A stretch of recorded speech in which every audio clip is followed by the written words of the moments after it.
राजा कृष्णदेव राय समय समय पर तेनालीराम को बहुमूल्य उपहार देते रहते थे। एक बार प्रसन्न होकर राजा ने तेनालीराम को 5 हाथी उपहार में दिए। ऐसे उपहार को पाकर तेनालीराम बहुत परेशान हो गया। निर्धन होने के कारण तेनालीराम 5 हाथियों के खर्चों का भार नहीं उठा सकता था, क्योंकि उन्हें खिलाने के लिए बहुत से अनाज की आवश्यकता होती थी।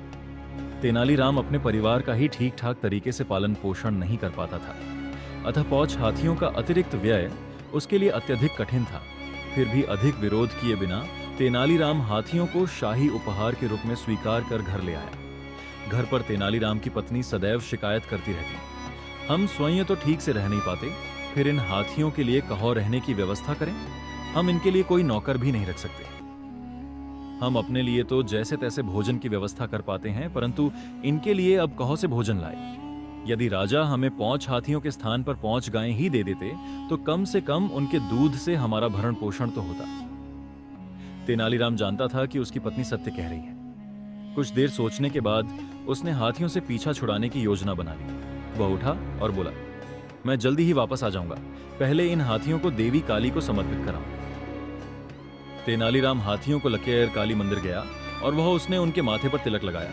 इसके बाद उसने हाथियों को नगर में घूमने के लिए छोड़ दिया। कुछ दयावान लोग हाथियों को खाना खिला देते, परंतु अधिकतर समय हाथी भूखे ही रहते। शीघ्र ही वे निर्बल हो गए। किसी ने हाथियों की दुर्दशा के विषय में राजा को सूचना दी। राजा हाथियों के प्रति तेनालीराम के इस व्यवहार से अप्रसन्न हो गए। उन्होंने तेनालीराम को दरबार में बुलाया और पूछा, तेनाली, तुमने हाथियों के साथ ऐसा दुर्व्यवहार क्यों किया? तेनालीराम बोला, महाराज, आपने मुझे 5 हाथी उपहार में दिए, उन्हें अस्वीकार करने से आपका अपमान होता। यह सोचकर मैंने उन हाथियों को स्वीकार कर लिया, परंतु यह उपहार मेरे ऊपर एक बोझ बन गया, क्योंकि मैं एक निर्धन व्यक्ति हूं। मैं 5 हाथियों की देखभाल का अतिरिक्त भार नहीं उठा सकता था, अतः मैंने उन्हें देवी काली को समर्पित कर दिया।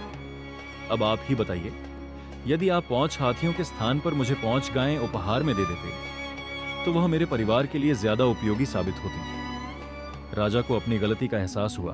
वह बोले, यदि मैं तुम्हें गायें देता तब तुम उनके साथ भी तो ऐसा दुर्व्यवहार करते? नहीं महाराज, गाय तो पवित्र जानवर है, और फिर गाय का दूध मेरे बच्चों के पालन पोषण के काम आता। उल्टे इसके लिए वे आपको धन्यवाद देते, और आपकी दया से मैं गायों के व्यय का भार तो उठा ही सकता हूं। राजा ने तुरंत आदेश दिया कि तेनाली से हाथियों को वापस ले लिया जाए तथा उनके स्थान पर उसे 5 गायें उपहार में दी जाए।